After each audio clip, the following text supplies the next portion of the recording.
হযরত ইব্রাহিম আলাইহিস সালাতু ওয়াস সালামের জীবনের শেষ মুহূর্তে যখন রূহ নেওয়ার জন্য আসলো,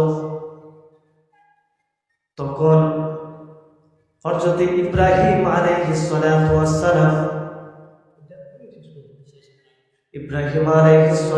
সালাম কি করলেন?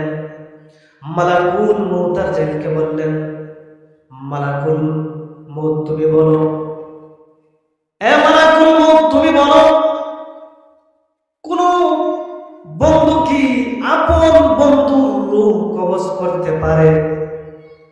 মালাকুল মউত আজরাইলকে যখন ইব্রাহিম আলাইহিস সালাতু ওয়াস সালাম এই কথা বললেন, মালাকুল মউত আজরাইল কি করলো?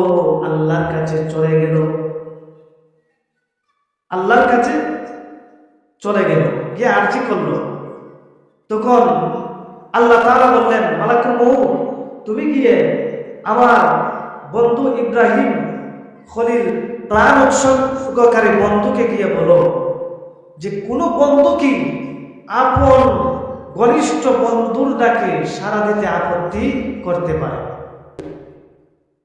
মালাকুল মউত আজরাইল যখন